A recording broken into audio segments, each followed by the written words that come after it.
I will say, like, and I'm not bragging, but like I was the epitome of health. I was the firefighter that watched what he ate, a firefighter that worked out and ran all the time, like prioritize sleep, prioritize all these things. And it still happened to me. And I just felt like, you know, every time that somebody would come up and be like, man, of all people, I can't believe it was you that got diagnosed. And I'm like, use that. Go to your doctor, get checkups, go get lab work. Amen to that. Yeah. Go do these things.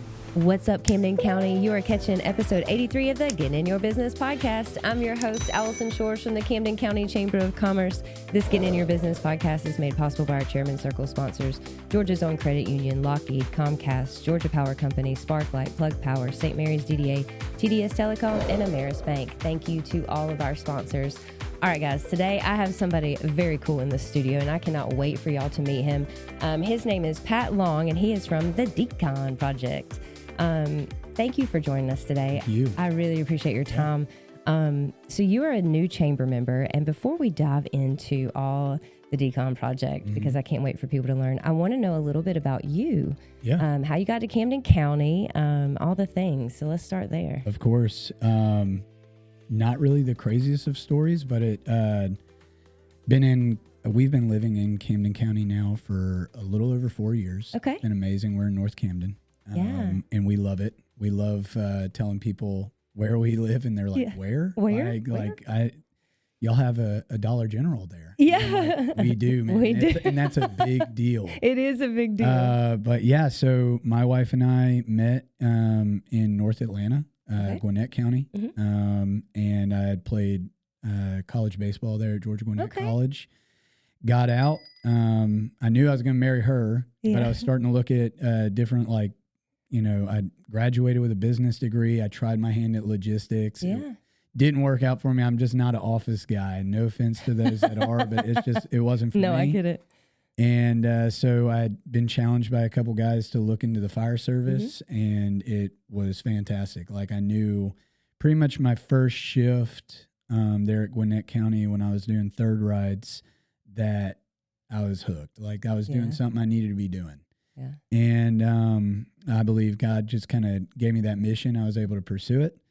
And so, I was there for a year, and man, long story short, ended up having to, I technically got fired. They have what's called a 0 to hero program. It's very challenging, but they take a dude off the street and, put him through essentially a year and a half of training. You get your EMT, medic, Fire 1, Fire 2 at that time. That's what they did. And so me having zero experience, you dive into medic school, like, there's a lot of catch up. And I failed the last exam of medic school twice. Listen, I couldn't do medic anything. Yeah, it was tough. And I'll say this, God's good, man. I don't fail easily. I had a little bit of a chip on my shoulder, and I've been a medic now for almost 7 years, which is super cool. But in that time, I was like, okay, you know, I had a whole big bite of humble pie, and Cassie and I had just got married, and we just found out we were expecting my daughter. So pretty cool. Yeah. And so at that time, starting to, like, look around and apply for different fire departments around there. And a friend of mine was like, hey, I know a lieutenant down at Glenn County. Yeah. I'm going to call in a favor. I know they're hiring. I know it's crazy, but maybe you should go. And I'm like, well, I went to school at Jacksonville University for 2 years and used to go visit buddies up at St. Simon's and all that. So I was like, that's a really cool area. You know, I know it's away from family, but after praying on it for a couple weeks, my wife was just like, hey, if God lines this up, let's do it.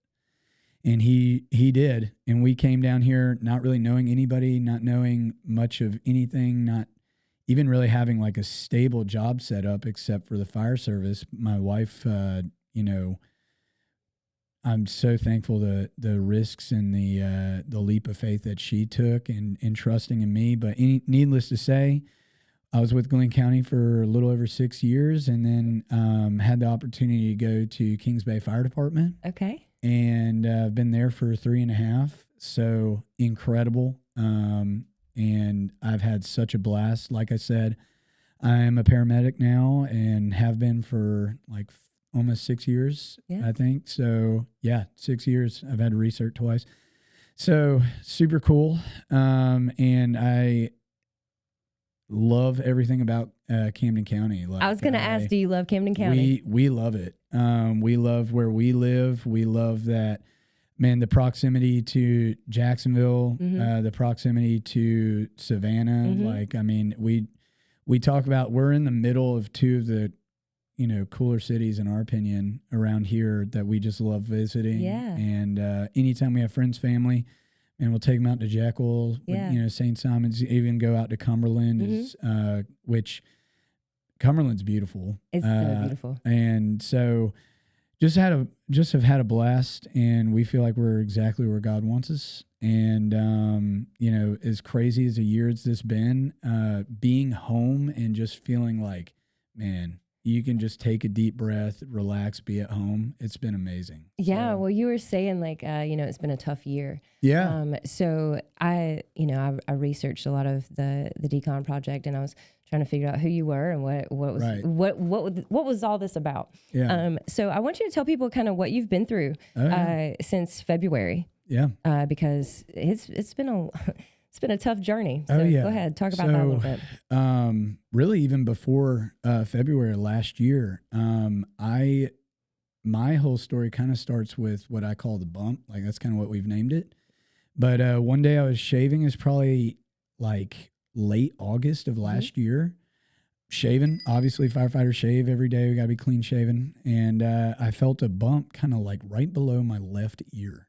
Didn't really think much about it. Obviously, like, I know enough about medical to know, okay, that's probably some kind of like lymphatic system. Maybe I'm about to get a cold. Yeah. The bump didn't hurt, which now I know, like, sometimes the bumps that don't hurt are the ones that are the bad ones. Oh.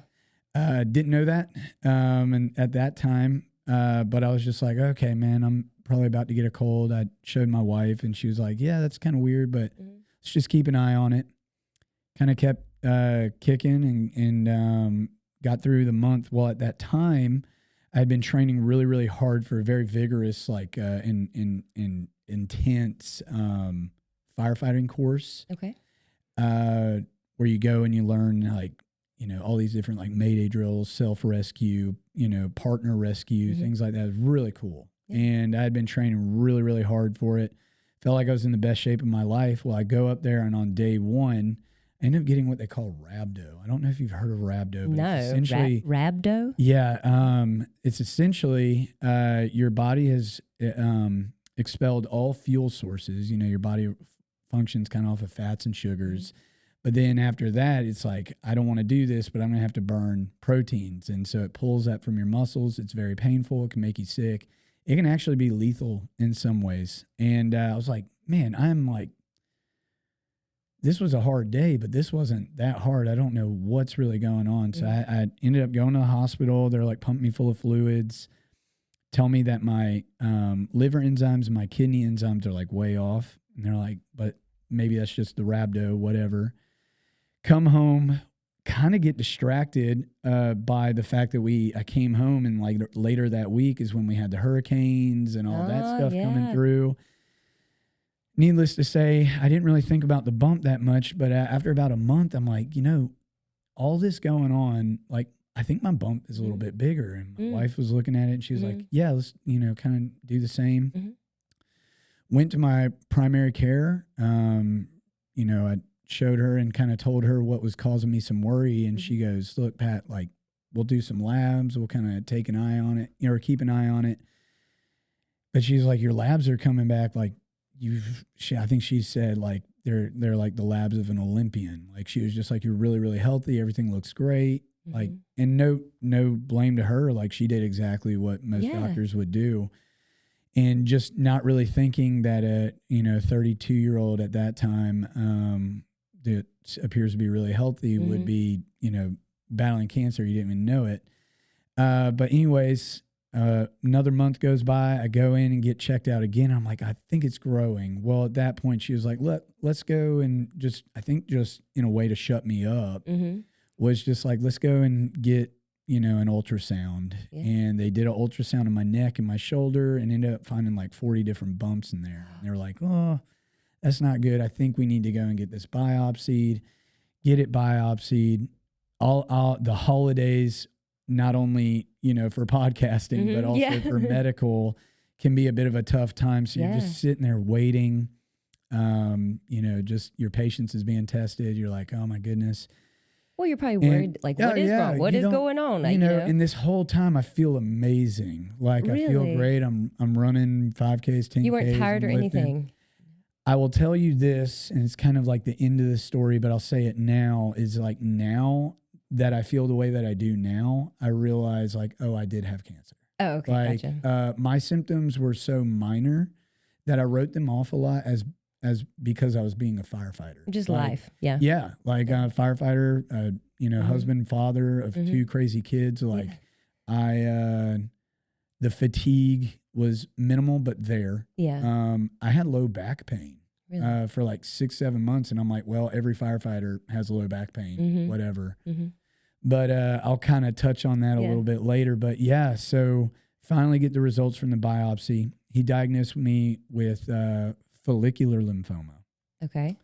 Follicular lymphoma is, they were like, hey, it's okay. This is you do have cancer, but this is really, really slow forming. Like it, we should be able to get ahead of this. Like, it looks like we've caught it early. And then so they get me in touch with an oncologist. We go in. First thing he does is order a PET scan.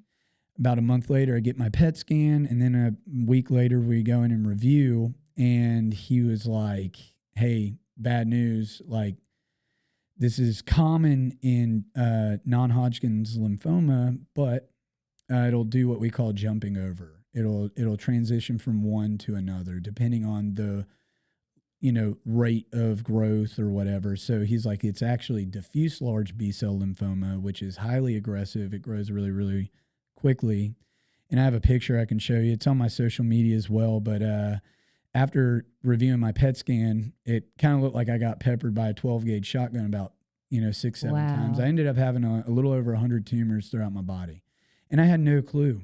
And it was, they were all in my abdomen, had really no idea that was going on. And he was like, this is going to completely change the treatment. So you're going to have to do a week in the hospital because the chemotherapy that they gave me was really, really, it's a slow drip. It's very potent and powerful. And, you're going to have to do 6 rounds of that. And so, like, at the beginning, when I was diagnosed with follicular lymphoma, they were just like, hey, you'll go sit in a chair for hour and a half, get your treatment. You'll feel a little cruddy for maybe a day or two, but then you can keep working. But this one, it was like, no, you can't work. Your white blood cell count's going to plummet, all that. So, like, I almost really got diagnosed with cancer twice, know, and so you there's nothing like being told that you've got something going on, especially for me. I'm just there because I've got this bump in my neck. Like, you just wanted to check out this bump. And now? Not because I feel like I'm sick or dying or anything. And I'll tell you this, God is so good. Like, he took the fear completely away. Like, I didn't, and he surrounded me with people that, like, I mean, the more that I'm in the fire service, the more that I'm like, okay, the calls and the actions are in the action, going to a cool fire, that is part of the job. And don't get me wrong, that's exhilarating. It is. I mean, you don't want anybody to lose their home, anybody to be hurt, but that is our job. Like, that's what we train for. But the more that I'm around it, it's the brotherhood, that camaraderie that just keeps you coming back every single day. And so, and my guys, I'll brag on Kings Bay. Like, they were so supportive. They rallied around me like more than I could have ever imagined. But also local fire departments. My guys at Glenn, the guys at BFD, Brunswick Fire, St. Mary's and Kingsland, Camden, like so many guys, like guys I didn't even know were just like doing fundraising, rallying around. The support. That's why I love this community so much. Oh yeah. And the support was unbelievable. And then, dude, I mean, I had like a department from outside of Seattle, like on the GoFundMe that my family raised, like pour some money in. It was just amazing. And so I did not feel alone at all. I felt really, really strong, really motivated. Obviously, I just have to look to my family, and I've got a lot to fight for. Yeah. And I will tell you, what was supposed to be a very difficult and challenging battle with chemo, God carried me through. I did not suffer. I felt really good up until really the last 2 rounds. The last 2 rounds, I kind of felt cruddy, but more just weak and exhausted. It does take its course. It does. Man, I learned so much. That's what I was going to say. Yeah. I bet that made you like dive into, okay, oh yeah, why do I have this? How did I get it? What did, all the things that would make me ask questions. I'll tell you, and you probably agree. We've been like so hardened to cancer. There's so many cancer stories that nowadays it's like our heart goes out, but it's like almost I don't want to know what I don't know. Yeah. And so for me, that was no different. Being a guy that's in the medical field and seeing like some really tough and hard things, I'll be honest, cancer wasn't one of those that was like really coming across. I'm going to patients that are having a heart attack or, getting in a car accident. Yeah. I'm not going to a cancer patient. You just don't my eyes weren't open to that battle. But then when it happens to you, you dive in. And I mean, you obviously you trust your doctors, you trust everybody around you, but you're also like, my doctors are fighting this 9 to 5 Monday through Friday, but this is my battle every waking minute, like every single minute of every single day. This is my battle. And so I was like, I got to start finding things that I can do to help. And also, man, it just shrunk the world. The fire service is already it makes the world so much smaller. Like, a buddy of a buddy that works for this department anywhere in the world. And, but then being contacted by firefighters that have gone through cancer and them just giving you motivation and them telling you, hey brother, like this is what to expect. If you need anything, I'm praying for you. I got you, like calling me and checking on me. It was just unbelievable. And, so man, I just, needless to say, the brotherhood is really what kept me squared away and focused on it all. And man, my door was never closed. I had guys visiting me at all times. Incredible.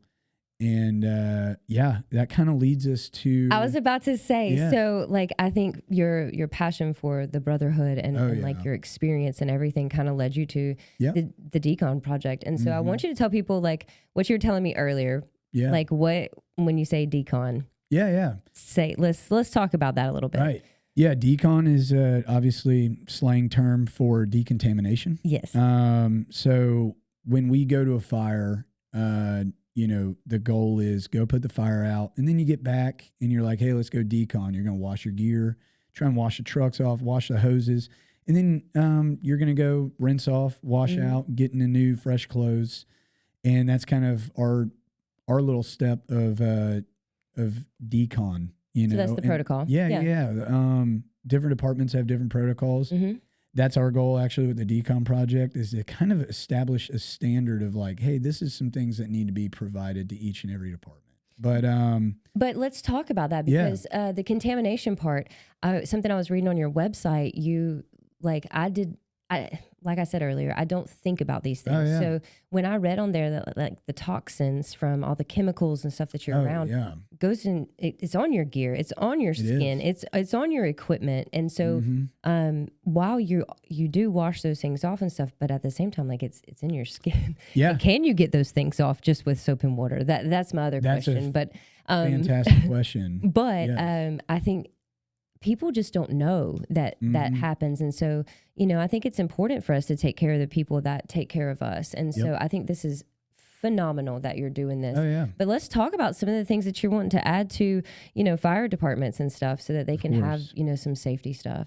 Yeah, so just based off of statistics alone, firefighter is 9% more likely to develop workplace cancer than any other profession. And that is like, I never, Yep. until I met you, I didn't know that. Oh, yeah. And so now you've got me all burning with Well, this stuff. yeah, I mean, like, in so many times people are like, oh, that fire that you went to, that's what helped cause it, or oh, that hazmat call. But in reality, it's just our job is exposure, small exposures, time after time after time after time. That's life, and that's how you develop anything. And so I think like diesel exhaust fumes in the bay. I think like just the carcinogens that our gear can carry around, the cleaning agents that we use, the cleaning supplies that we use for washing trucks, washing everything. They're all toxic. Yeah. And we just have to weigh that toxin to us is I guess worth cleaning whatever apparatus we're doing or anything like that. But yeah, so some of the things that we know is how beneficial sauna is. So that was like kind of when like I was sauna, like the heat, like sitting in the sauna yes, heat. ma'am. Okay. Yeah. Okay, So steam and stuff. yeah, I mean, without really even getting super scientific on it, like a sauna, being exposed to the elevated temperatures, not only is it great for your cardiovascular, but it opens up your pores and it helps actually flush out. When we're sweating, our body's doing a pretty decent job of deconning some of those toxins. We're opening up those pores. We're cleaning out. So we teamed up with a company called Salu Saunas, and they are fantastic, super cool to work with. And our goal is when we go in to put a sauna in every fire station. We say in America, but we're starting right here in Southeast Georgia. Yes. And then what I'll do is I'll kind of just go through some of all the companies that we teamed up with. I think it'll kind of paint a picture. So we teamed up with Salu Saunas. Fantastic. We want a sauna in every station. Then we teamed up with a company called Flame Decon. They're a body soap and shampoo, and they are packed with activated charcoal. I don't know if you've ever heard of activated charcoal, but I've heard, but I don't. Let's talk about it. Yeah, what activated charcoal is it's an adsorbent. So it actually binds to toxins and pulls them out. Oh, I didn't know that. Yeah, and so you'll see it in like activated charcoal, toothpaste. I was about to say, I see the toothpaste. Yeah. And so it's trying to do is it's kind of trying to bind and pull all those toxins, plaque, whatever it may be. So they're fantastic, and they've got a lot of other products, but that's what we're wanting to bring to the fire station. I'll say this: it makes no sense to go and quote unquote decon and then lather up with Old Spice, because there's more toxins in Old Spice than there is in most fires that we go to. So no offense to Old Spice. I get it. You got a product, but you're, not great. Yeah. And so some of the ones that smell the best are not the best either. But anyways, then we've teamed up with a company called Protect Supplements, and they're a hydration and sleep supplement. So this actually just came out, but shift work is now known as a level 2 carcinogen. Shift work. Well, firefighting, that's all we do is shift work. We're 24 on, 24 off, 48 on, 48 off, you name it. And the fact that anytime the bell rings, we got to go to a call. So 3 a.m., you might not sleep, Yeah. That's a known carcinogen. We know how important sleep is, things like that. So they make a sleep aid. It's non-habit forming. It doesn't have melatonin. It just kind of helps your body recover a little bit during that sleep. Whatever, if you get 2 hours, you wake up, hey, it stinks, but at least you got a deep sleep and you're able to recover some. But they also have electrolytes, right? So after we sweat, after we go to these crazy calls, especially in the Southeast, you're kind of sweating all the time anyways. You're replenishing those electrolytes. I mean, our heart works off of electrolytes, everything, our enzymes, everything in our body works off of electrolytes. So it just makes perfect sense to replenish what you sweat out. And then we teamed up with a company called Fire Wipes. And so they're like I kind of joke around about it, but Creston, their owner, they've been around for a long time, but they're essentially like a baby wipe on steroids is kind of what we talked about. But they're a big wipe that as soon as, let's say you went into a fire, as soon as you get out of the fire, any like soft spots, hot spots, neck, hands, forearms, face, you just wipe down with that wipe, and you're just rapidly deconning and clearing up the pores, any soot that may be on you, things like that. Because, you know, firefighter, you going in, you're pulling ceiling, you're crawling through this, you know, quite honestly, charred environment where you're just rolling around in carcinogens. So you're just rapidly wiping down.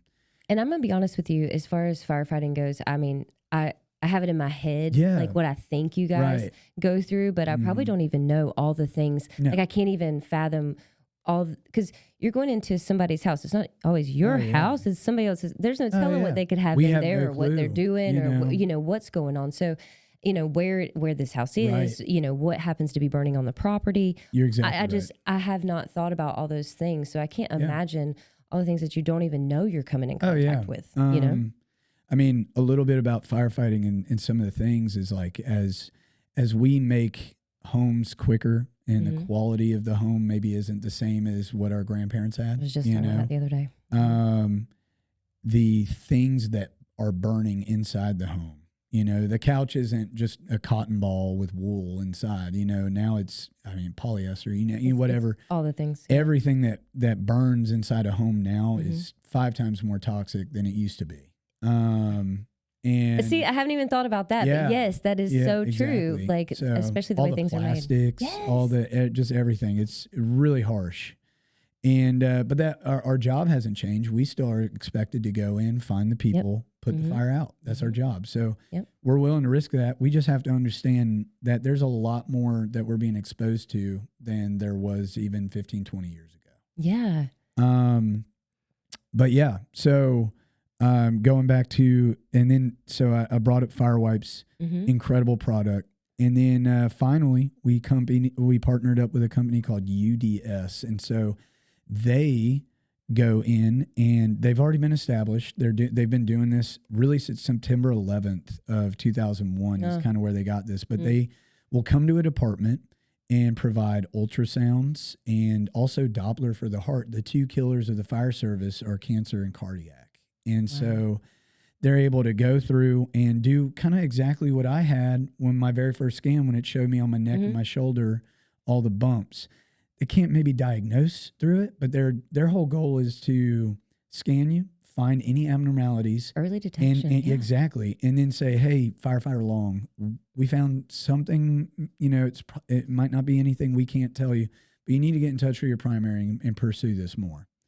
But awesome. They've also, man, they'll find, you know, heart defects, murmurs, you know, really nerdy, but like beats with bigimini PVCs, things like that. They'll find that and be like, hey, did you know you had this?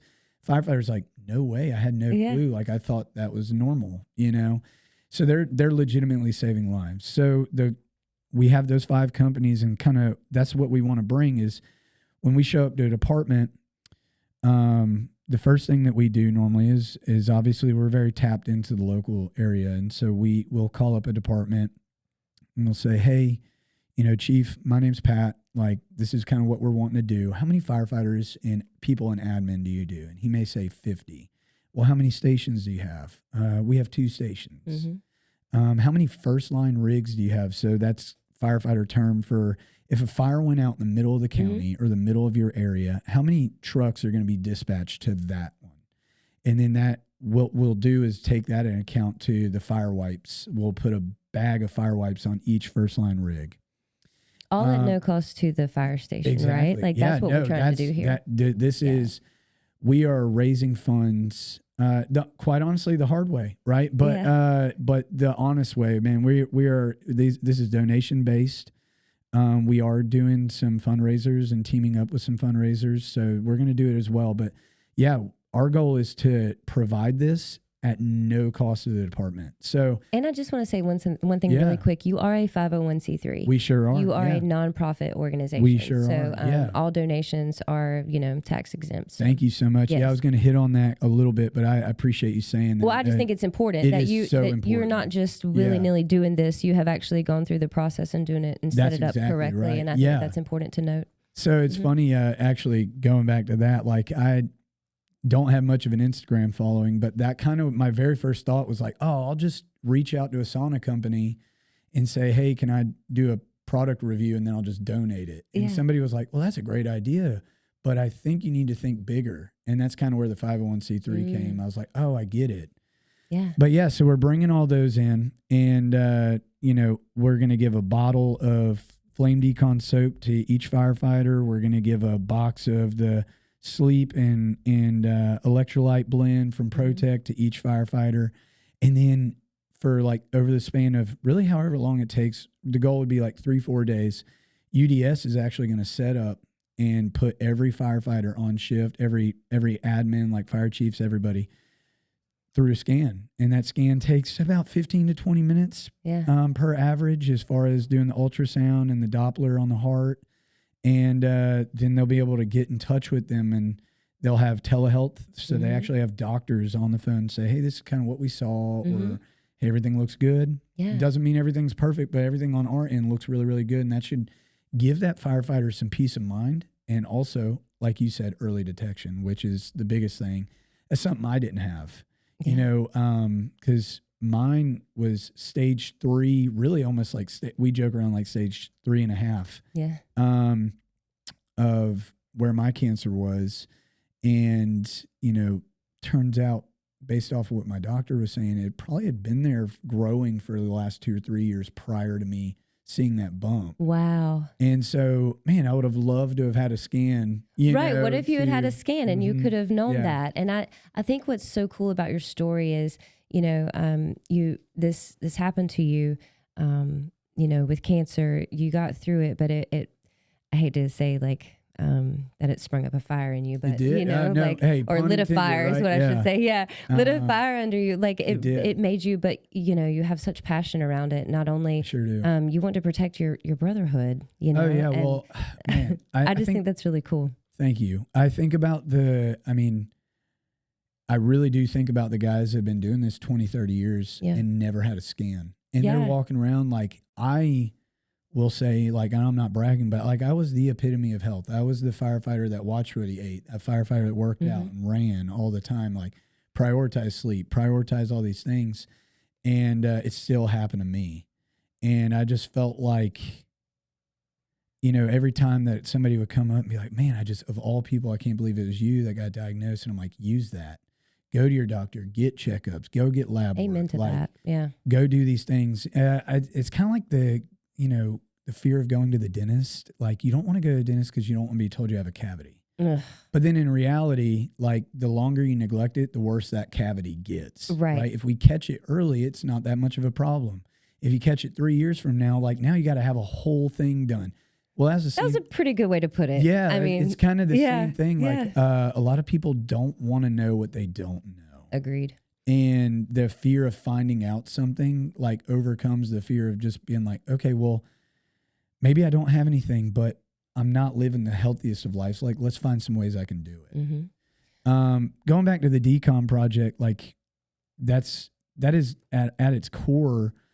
I'll bring up this word. It's called the standard. And so, like, in firefighting and in all business, you have standards. Like, you want to establish the standard of something. And that's where we got started. Is we noticed, especially in the Southeast, that we are severely behind on things like cancer detection, even just station quality of life. If you go out west, there are departments where they've got world-class gyms, they've got a sauna, they've got their bunker gear in this like vacuum sealed area where, like, and that's amazing. But that really should be going on everywhere. Well, until we can kind of catch up. I mean, obviously in the state of Georgia, we're like typically tied with 49th or 50th lowest paid state for firefighters. I did not know that. Yeah, it's pretty humbling. Yeah. Even with some of the major cities that we have, like Atlanta and Savannah, things like that, those firefighters, like, you compare them to other cities, not even half their size, and they're paid way less. Wow. Departments are hurting, and we all are. Where every chief, I don't ever envy any chief, because they are battling between, hey, we've got this much money, we've got to get new fire hose, new engines. We've got overtime out the wazoo. Every fire department right now is battling with overtime. And my guys are wanting health care. Well, I can only cover maybe one or two of those. Well, I've got to get a new engine, you know, because public needs to see that we got a new engine. Yeah. And so we see that there needs to be a standard set where that health care comes first, because I don't mind saying it. I was very, very blessed and was able to get workers' comp, which is very rare for firefighters diagnosed with cancer. And overall, just in my treatment alone, I cost over $1.2 million. Wow. You know, if we go into a department and give all these guys scans and give them some tools, a sauna to use to help detox, whatever it may be, or decon, and it cost us $30,000 to go into that department and do that for all of those people, and we catch something early. Well, not only is it helping Joe Firefighter stick around, find something early, now he's not having to go through that. It's saving the department and the community, because you know, Camden County, we pride ourselves in being strong taxpayers, all that stuff, and being very supportive of our community and the firefighters and the police that support us. Well, when one of those firefighters, police officers gets diagnosed with cancer, it's coming out of our that's where our taxes are going. So wouldn't we love to know that there's a standard across the board to where they're finding those things early? Yes. That's exactly. Or helping prevent them. Yeah. Like, you know, oh my goodness. I mean, prevention is the most important thing. Yeah. You know, we joke around in the fire service about prevention, the inspectors, and they don't really tote the hose, but they prevent and save more lives than anybody. Like Fire Prevention Week, going and doing the goofy smoke detector checks. Those are all in place because they save way more lives than we do. As the guy, if we're showing up, the issues already happened. They're being proactive, so proactivity is key, and then finding it early is you know. And so that's what the Decon Project aims to do.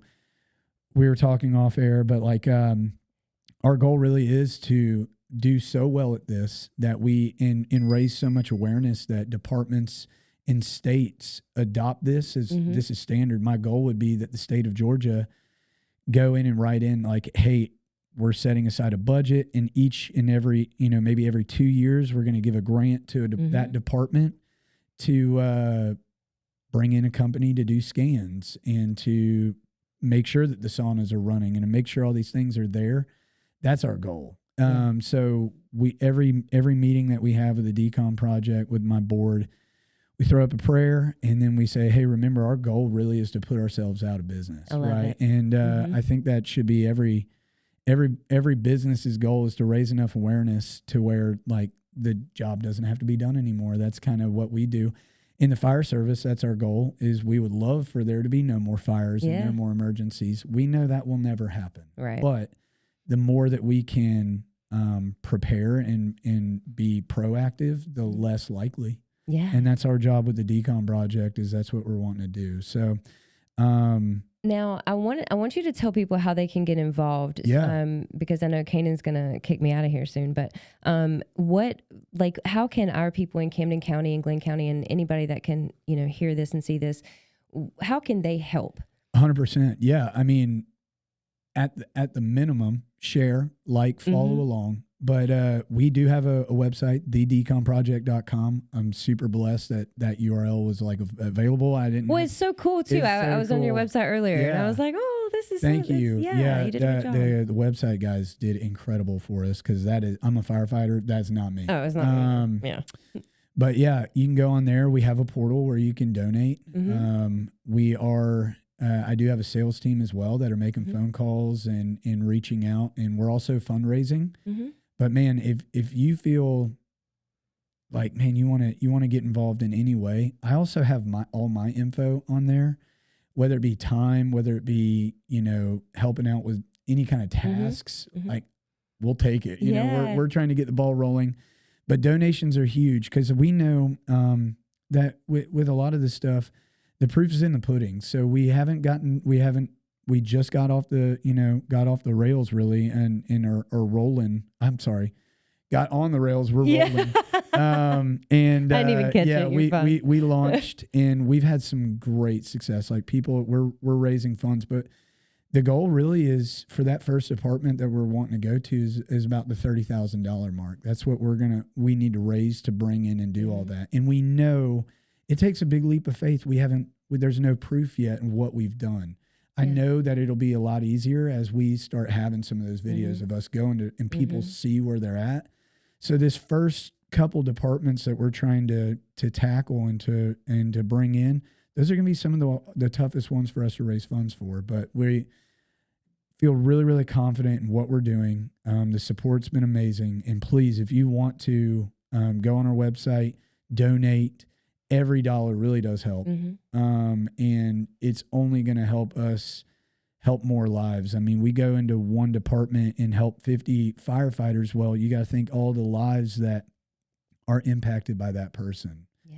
And so from the bottom of my heart, thank you. God bless you for any help and any support that you guys give. And we really appreciate it. Yeah. Now you're also on Facebook and are you on Instagram? On Instagram. I typically Instagram more than anything. And we also have a YouTube page right now. It's Firefighter Devotionals. It's called the Daily Decon. I saw that. Yeah. And it's funny. It's not daily. It's twice a week. But the name sounded great. So we do that every Monday and Wednesday. We release a video.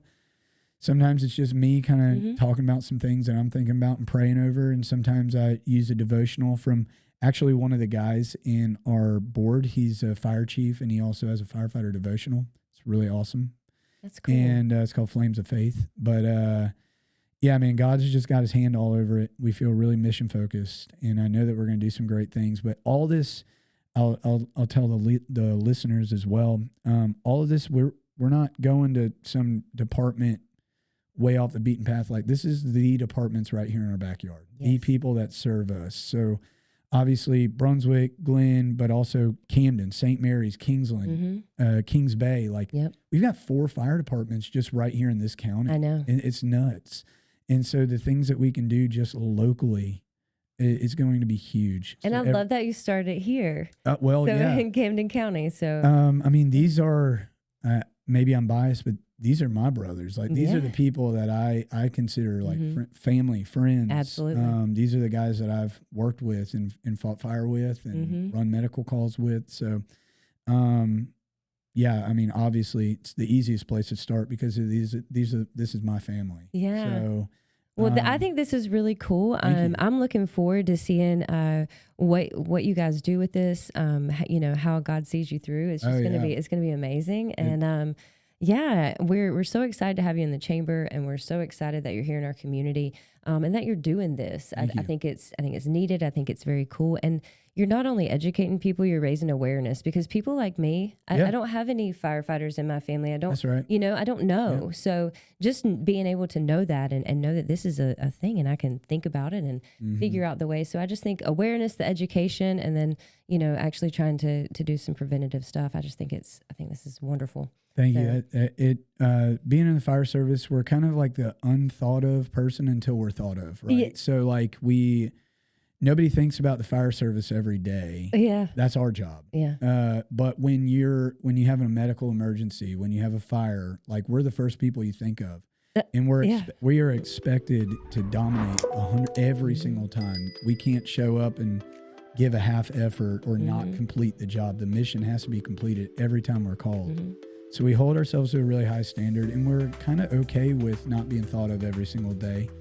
But that's why we need to bring some awareness and bring some of that up to the public so that they know some of the battles that we're facing. Absolutely. So, absolutely. Thank you. Well, thank you so much for your time today, Pat. I really appreciate it.